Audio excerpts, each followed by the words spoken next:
अस्सलाम वालेकुम नाज़रीन, एक बार फिर 7वीं जमात के मैथमेटिक्स क्लास में आपका खैर मकदम है। आज भी हम अपना चैप्टर पेरीमीटर एंड एरिया जारी रखेंगे और मज़ीद कुछ क्वेश्चंस इस चैप्टर से रिलेटेड करेंगे। इससे पहले कुछ चीज़ों को हम फिर एक बार फिर रिवाइज करेंगे। रेक्टेंगल एक 4 साइडेड फिगर जिसके अपोजिट साइड इक्वल लेंथ के होते हैं और हर एक एंगल 90 डिग्री का होता है। और रेक्टेंगल का perimeter twice length plus breadth इसके लिए फार्मूला है और area of rectangle length into breadth से निकलता है। स्क्वायर एक और 4 साइडेड फिगर होती है लेकिन इसका हर एक साइड इक्वल लेंथ का होता है और हर एक एंगल 90 डिग्री का होता है। और स्क्वायर का पेरीमीटर 4 इंटू साइड के बराबर होता है या 4a। इसी तरह से स्क्वायर का एरिया होता है साइड इंटू साइड या साइड स्क्वायर या सिंपली ए स्क्वायर। चलिए अब एक्सरसाइज 11.1 से कुछ और क्वेश्चंस करेंगे। Question number 6, a wire is in the shape of a rectangle, its length is 40 centimetre and breadth is 22 centimetre. If the same wire is bent in the shape of a square, what will be the measure of each side? Also find which shape encloses more area. तो क्या है question यहाँ पर? एक wire है, इसको हम पहले एक रेक्टेंगुलर शेप में बेंड करते हैं और इस रेक्टेंगल का जो लेंथ है वो 40 सेंटीमीटर है और ब्रेड्थ इसका 22 सेंटीमीटर है। तो यही वायर फिर हम दूसरी शेप में डालते हैं, स्क्वायर शेप में डालते हैं। तो हमें बताना है कि इस स्क्वायर शेप में डालने के बाद इसका हर एक साइड कितना होगा, हर एक साइड की लेंथ कितनी होगी जब हम इसको स्क्वायर शेप में डालेंगे। जाहिर है कि जितना वायर का लेंथ यहाँ पर होगा उतना ही वायर यहाँ पर भी उसकी लेंथ होगी। मतलब इसका है कि जो पेरीमीटर इस रेक्टेंगल का होगा वही पेरीमीटर इस स्क्वायर का भी होगा। तो हम इस रेक्टेंगल का पेरीमीटर निकालेंगे इसका फार्मूला यूज़ करके, फिर वही पेरीमीटर इस स्क्वायर का भी होगा। तो वहाँ से हमें मिलेगा कि इस स्क्वायर का साइड कितना है। तो चलिए देखते हैं। अभी length of the rectangular wire 40 centimetre है, breadth of the rectangular wire 22 centimetre है। अब हम इसका पेरीमीटर निकालते हैं। पेरीमीटर ऑफ द रेक्टेंगल जो इससे बनता है वायर से, क्योंकि रेक्टेंगल का पेरीमीटर हम कैसे निकालते हैं, twice length plus breadth. Twice length 40 centimetre है, ब्रेड्थ 22 सेंटीमीटर है। 40 और 22 को ऐड करेंगे वो 62 बनेगा। 2 इंटू 62 इसका वैल्यू आ गया 124 सेंटीमीटर। इस तरह से जो ये रेक्टेंगल है इसका पेरीमीटर 124 सेंटीमीटर आ गया। तो हम कह सकते हैं कि जो वायर थी इसकी लेंथ टोटल 124 सेंटीमीटर। अब हम इसी वायर को शेप क्या देते हैं, स्क्वायर की शेप। जाहिर है कि उस स्क्वायर शेप में भी इसकी लेंथ 124 सेंटीमीटर ही रहेगी, या हम ये कह सकते हैं कि पेरीमीटर वो जो स्क्वायर का होगा वो भी 124 सेंटीमीटर ही होगा। The perimeter of the square wire will be equal to perimeter of rectangular wire. अब स्क्वायर का पेरीमीटर हम कैसे निकालते हैं, 4 इंटू साइड, और पेरीमीटर ऑफ रेक्टेंगुलर वायर हमने निकाला है 124। So 4 into side will be equal to 124। Square के चारों साइड की लेंथ 124 होगी। तो इस 4 को हम यहाँ राइट साइड में लाते हैं तो ये डिवाइड हो जाएगा। इसकी कसर काटते हैं, 4 1 4, 4 3 12, 4 1 4। तो इस तरह से side is equal to 31 centimetre.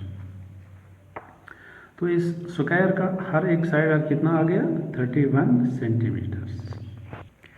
एक और चीज़ भी इस क्वेश्चन में हमें बतानी है। हमें बताना है कि कौन सी शेप का एरिया ज़्यादा होगा। पहले जो रेक्टेंगल थी उसका एरिया ज़्यादा है या फिर जो हमने स्क्वायर इस वायर का बनाया उसका एरिया ज़्यादा होगा। हम दोनों का एरिया निकालते हैं। Area of rectangular wire length into breadth से आएगा। अब लेंथ 40 सेंटीमीटर है, ब्रेड्थ 22 सेंटीमीटर है। जब ये रेक्टेंगल शेप इसकी थी तो इसकी लेंथ 40 थी और ब्रेड्थ 22 सेंटीमीटर थी। इसका एरिया निकलेगा 880। 40 को 22 से मल्टीप्लाई करेंगे तो 880 सेंटीमीटर स्क्वायर इसका एरिया है जब इसकी शेप रेक्टेंगल थी। जब हमने इसको स्क्वायर बनाया तो इसका साइड कितना आ गया 31 सेंटीमीटर। तो तब देखते हैं एरिया कितना आएगा। Area of square wire is equal to side into side. अब साइड 31 है, 31 सेंटीमीटर, इनको मल्टीप्लाई करते हैं तो वो 961 सेंटीमीटर स्क्वायर आ गया। तो जब हम इसको स्क्वायर शेप में डाल दिया इस वायर को तो इसका एरिया आ गया 961 सेंटीमीटर स्क्वायर।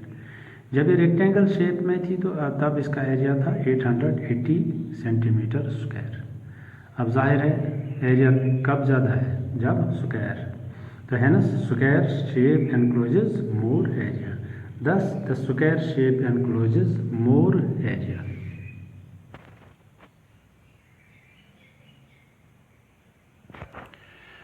आइए अब एक्सरसाइज 11.1 से क्वेश्चन नंबर 7 देखते हैं।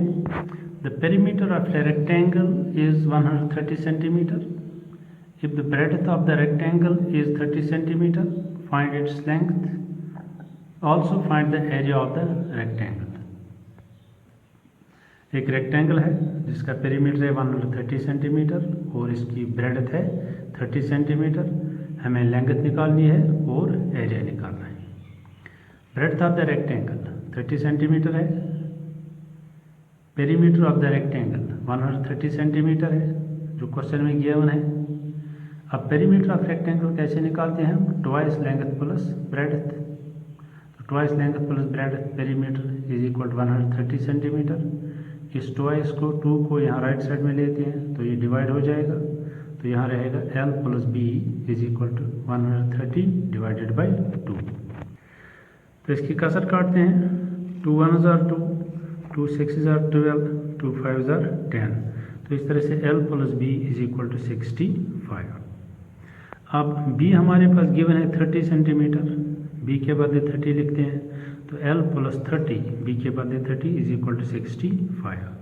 अब 30 को राइट साइड में ले जाते हैं, ये -30 बन जाएगा, 65 minus 30, so L is equal to 35 centimetre. तो इस तरह से ये जो रेक्टेंगल है इसकी लेंथ 35 सेंटीमीटर है। अब हमें इसका एरिया निकालना है। एरिया ऑफ रेक्टेंगल कैसे निकलता है, लेंथ इंटू ब्रेड्थ। अब लेंथ 35 सेंटीमीटर है जो हमने अभी निकाली और ब्रेड्थ 30 सेंटीमीटर है जो क्वेश्चन में गिवन है। इनको मल्टीप्लाई करते हैं तो 1050 सेंटीमीटर स्क्वायर। 35 को 30 के साथ मल्टीप्लाई करते हैं तो वहाँ 1050 आता है। तो इस तरह से area of the rectangle is 1050 centimetre square. आइए क्वेश्चन 8 देखते हैं। A door of length 2 metres and breadth 1 metre is fitted in a wall. The length of the wall is 4.5 metre and the breadth is 3.6 meter. Find the cost of whitewashing the wall if the rate of whitewashing the wall is ₹20 per meter square.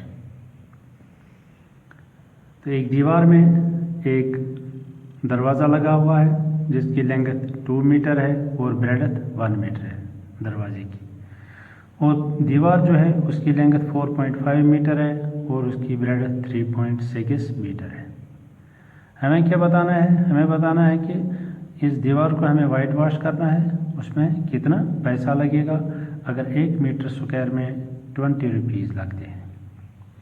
तो जैसा कि आप जानते हैं जब हम white wash करेंगे दीवार को तो दरवाजे को तो नहीं करेंगे, दरवाजे में वाइट वॉश नहीं होगा। तो इस तरह से दीवार के एरिया में से हमें दरवाजे के एरिया को सब्ट्रैक्ट करना है, फिर जो एरिया आएगा उसको हमें वाइट वॉश करना है। तो देखते हैं उसमें कितना पैसा लगेगा। अब लेंथ ऑफ डोर 2 मीटर है, ब्रेड्थ ऑफ डोर 1 मीटर है। तो अब जानते हैं कि डोर की शेप क्या होती है। डोर की शेप रेक्टेंगल होती है, तो इस तरह से हम रेक्टेंगल का फार्मूला यूज़ करके इस डोर का एरिया निकालेंगे। Area of door is equal to length into breadth. अब लेंथ 2 मीटर है, ब्रेडथ 1 मीटर है, तो 2 metre into 1 metre, length into breadth. 2 1 is 2, that is 2 metre square area of the door है। Door का length 2 metre है और breadth 1 metre है, तो एरिया आएगा 2 metre into 1 metre, that is 2 metre square. अब दीवार का देखते हैं। Length of the wall 4.5 metre है, breadth of the wall 3.6 metre है। अब दीवार भी चूँकि रेक्टेंगल होती है, तो इसका देखिए एरिया कितना आएगा। Area of the wall is equal to 4.5 metre, जो लेंथ इसकी है, multiply 3.6 metre breadth, length into breadth आएगा एरिया ऑफ द वॉल। 4.5 को 3.6 से मल्टीप्लाई करते हैं तो वहाँ से आता है 6.2 मीटर मीटर मीटर स्क्वायर, क्योंकि एरिया हमेशा स्क्वायर्स में आता है। तो इस तरह से दीवार का पूरा एरिया जो है वो 16.2 मीटर स्क्वायर है। इसमें दरवाजे का एरिया है 2 मीटर स्क्वायर। तो हम देखेंगे कि हमें कितने एरिया को वाइट वॉश करना है। पूरे दीवार के एरिया में से हम दरवाजे के एरिया को सब्ट्रैक्ट करेंगे, फिर बाकी जो एरिया बचता है उसमें वाइट वॉश करना है। Area of the wall to be whitewashed, कितने एरिया में हमें वाइट वॉश करना है वो कैसे निकलेगा। Total area of the wall minus area of the door. अब total area of the wall 6.2 metre square है और area of door 2 metre square है, तो 16.2 मीटर स्क्वायर में से 2 मीटर स्क्वायर जो दरवाजे का एरिया है उसको सब्ट्रैक्ट करेंगे, तो वहाँ से क्या मिलेगा 14.2 मीटर स्क्वायर। पूरे दीवार का एरिया 16.2 मीटर स्क्वायर है, इसमें डोर का एरिया है 2 मीटर स्क्वायर। तो चूँकि डोर को हमें वाइट वॉश नहीं करना पड़ेगा, तो बाकी जो बचता है 14.2 मीटर स्क्वायर उसको वाइट वॉश करना है। अब देखना है कि इसमें कितना पैसा लगेगा। तो इसके लिए हमें गिवन है cost of whitewashing 1 metre square is ₹20। 20 रुपये लगता है 1 मीटर स्क्वायर को वाइट वॉश करने में। तो हमें कितना वाइट वॉश करना है 14.2 मीटर स्क्वायर। हम देखेंगे कि इसमें कितना लगेगा। Cost of whitewashing 14.2 metre square is equal to 14.2 multiply 20, क्योंकि 14.2 मीटर स्क्वायर को वाइट वॉश करना है और 1 मीटर स्क्वायर का लगता है 20 रुपया। इनको मल्टीप्लाई करते हैं तो वहाँ मिलेगा 284 रुपीज़। तो इस तरह से total cost of whitewashing कितना आएगा 284 rupees. Hence cost of whitewashing the wall is ₹284। तो आज हमने क्वेश्चन कुछ किए एक्सरसाइज 11.1 से। आप इन क्वेश्चंस की प्रैक्टिस कीजिए सही तरीके से। जहाँ भी कोई दिक्कत आ जाएगा मुझे बता दीजिएगा।